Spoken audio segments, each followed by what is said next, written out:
So we don't want those talks to be affected by what is happening. But what we are doing is we are calling the government to action. The government is asleep when Kenya is burning, and this is not right. I think we are done. Thank you very much for your time. We're sending statements to you shortly. Thank you.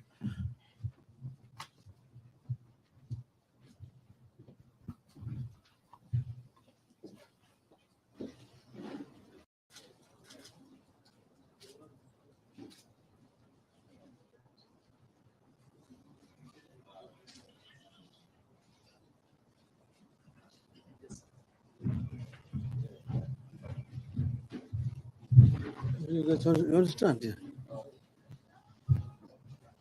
You come stand here.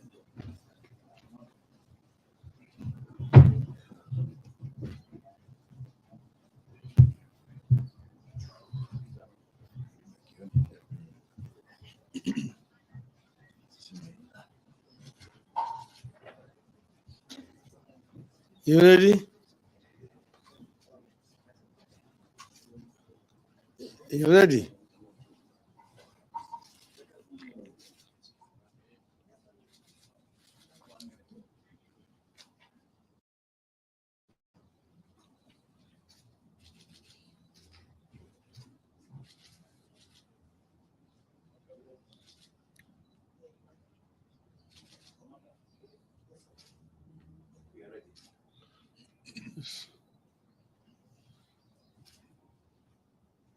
Ladies and gentlemen, good afternoon. We have a statement on the issue, on the situation in Sondu market in Nyanza, and also about the Kenyan mission to Haiti.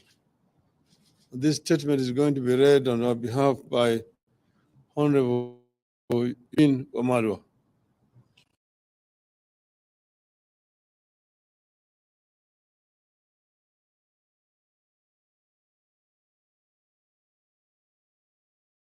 Ladies and gentlemen, in parts of the country and the mayhem currently underway in Sondu. While the latest eruption of insecurity at the border of Kisumu and Kericho County, where scores of people have been killed and many injured in Sondu, huge sections of the country are actually under siege. Al-Shabaab is having a field day, killing our people, including soldiers in Lamu and in far-flung areas like Wajir and Mandera. Insecurity also continues to rage in sections of the North Rift, causing significant pain and loss of life. Let's make no mistake, violence and mayhem in Sondu is not an ordinary disagreement between villagers. Big names are behind this violence. They include leaders and politicians from neighboring counties and in the national government. We view these latest incidents in Sondu as part of a long, off and on history of violence instigated by politicians who have on numerous occasions incited the different communities against each other, and local leaders who have been implicated in these activities. The apparent bias, indifference, and helplessness of security officers in the area, as violence has raged on, clearly indicate that big names are behind the fighting and the mayhem in Sondu. In particular, we are demanding investigations to be carried out against individuals who have been implicated as sponsors of the violence, who include the Kericho County Governor, Dr. Eric Mutai. These leaders must abandon the expansionist tendency through which they are seeking to extend the boundary of Kericho County with a view of claiming Sondu town. We are convinced that this violence, who have said their claim on part of Kisumu County during the envisaged boundary review that is coming soon. We strongly condemn the senseless murders prevailing in Sondu. We are also concerned over the mistrust that this violence is breeding between residents that is now taking a political dimension. We wish to assure the innocent residents of Sondu from either side of the border that we are in solidarity with them. We urge the residents to put down their arms and to embrace each other as brothers and sisters who have lived alongside each other for years. We are also appealing to the residents to resist and reject those inciting them to acts of violence and lawlessness that brings no value to the actors and the victims. We are calling on the government to immediately bring the violence to an end and to provide round-the-clock security to the residents of this area. The people behind this violence and mayhem must be identified, arrested, and made to account for their actions. We are concerned over the negative impact of this violence on livelihoods and economic activities in the area. Consequently, we are asking the government to provide support to the families that have been affected by this violence. Such support should include footing the medical bills for those who have sought treatment and helping with burials of those who have lost their dear ones. Beyond Sondu, we are concerned over the increase in terrorist activities in parts of the coast, particularly Lamu, in northeastern. Just about 2 weeks ago, several KDF soldiers aboard a Kenya Air Force chopper died in a crash within the terror-prone Boni Forest in Lamu. We believe this was an Al-Shabaab attack. Attacks by Al-Shabaab militants have become commonplace in Mandera and other parts of northern Kenya, with victims being police officers, teachers, farmers, ordinary residents going about their daily routines. We must never forget that the government has so far failed to address various incidents of insecurity in the North Rift counties of Baringo, Elgeyo Marakwet, and Laikipia. In these places, armed groups, bandits, and cattle rustlers continue to conduct raids on neighboring communities, destroy property, and cause massive displacement of people. These attacks are unacceptable and must come to an end. They paint a picture of a nation that is losing the battle to gangs and terrorists. We therefore find it strange, while the country is clearly grappling with internal security problems, the Ruto administration is taking 1,000 police officers to Haiti to fight a war that is not of our own, on a territory that is far away, over 12,000 kilometers from Kenya. We cannot send 1,000 of our young men and women in uniform in harm's way over 12,000 kilometers away without the people of Kenya, through their elected representatives in parliament, having a say as to whether this is in our national strategic security interest or it's motivated by other interests. In this regard, we call upon Parliament to immediately summon the CS of Interior. Defense counterpart appeared before the Senate yesterday, and he actually ducked this question. He passed the buck to his Interior counterpart. We want him to explain to Parliament, and by extension, the next one. Why are we sending our officers to Haiti to protect Haitians while the security situation at home is deteriorating and they are unable to protect lives and property of Kenyans in Sondu, in the North Rift, in Northeastern, in Lamu, and at the coast against gangs, cattle rustlers, bandits, and the resurgent Al-Shabaab terrorists who are slaughtering Kenyans day and night?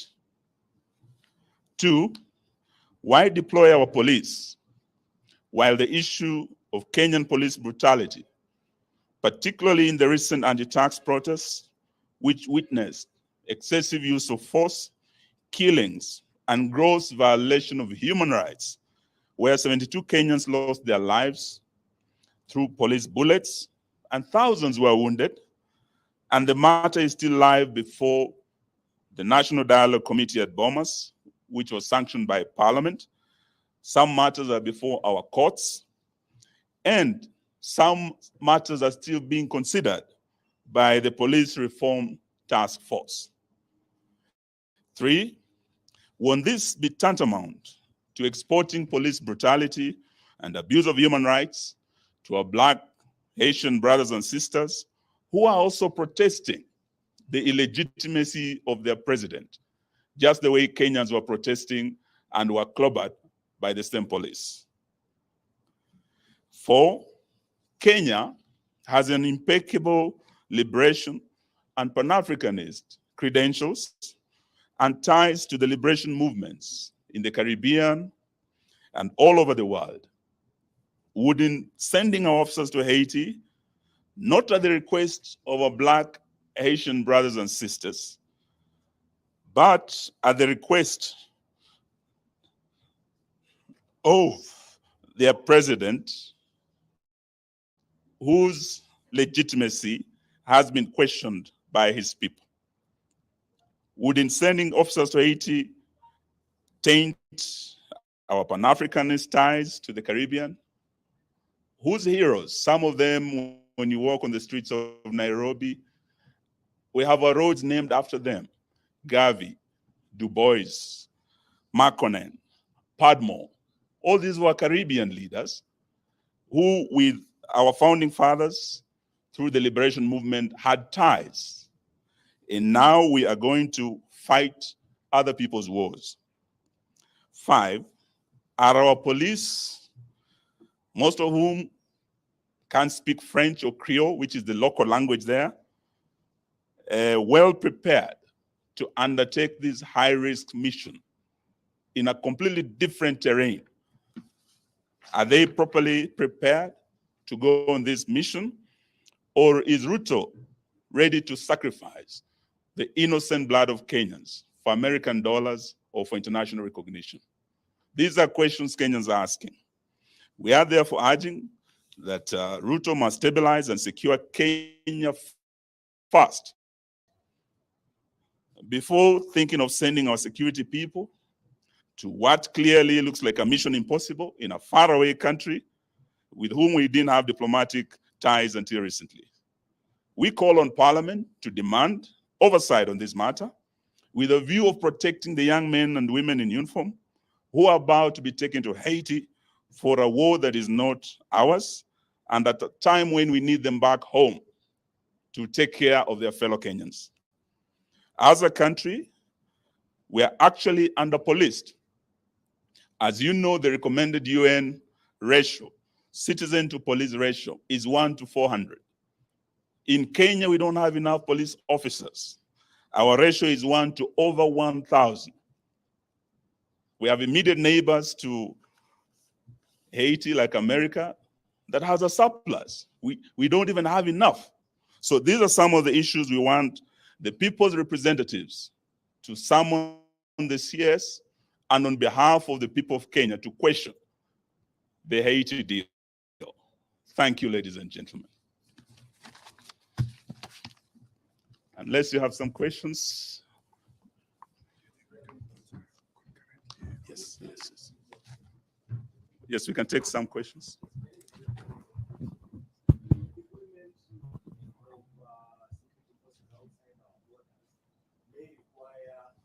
The Parliament approval. Is it your position that your members in Parliament will be opposing this when it comes before the House?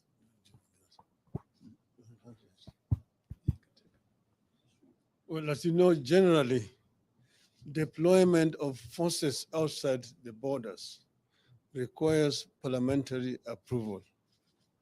As you know, when I was the Prime Minister and we took a decision, the cabinet, to send our forces to Somalia, I took a motion to Parliament and it was approved debated and approved by Parliament.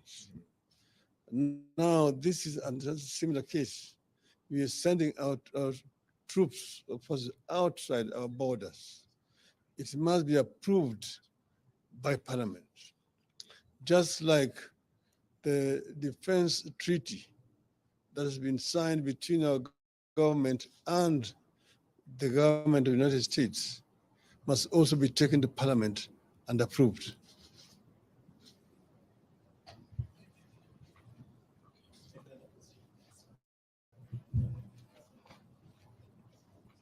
Thank you so much, Satolale, Citizen TV. Do you think the latest concerns in regards to insecurity is going to have a negative impact or even derail the national dialogue?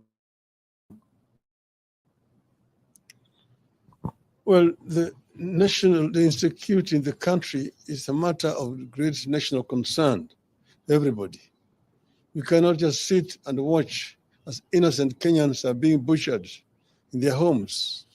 You've seen what is happening there in Sondu, houses being touched, people being burnt inside their homes. This is something that is horrible. And you have not even seen a statement coming from the government. What we are doing here, we are demanding that the government should come clear and make a statement. And even a minister in charge of internal security would have gone to the scene to go and see what is happening. The fact that they are all silent and business as usual tells you that there's something that they know that other Kenyans don't know. This is something that cannot be tolerated.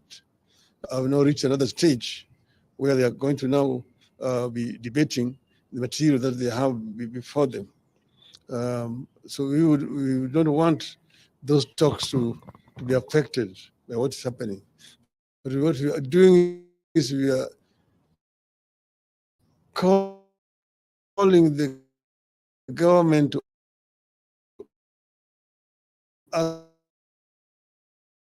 action. Kenya is one, and this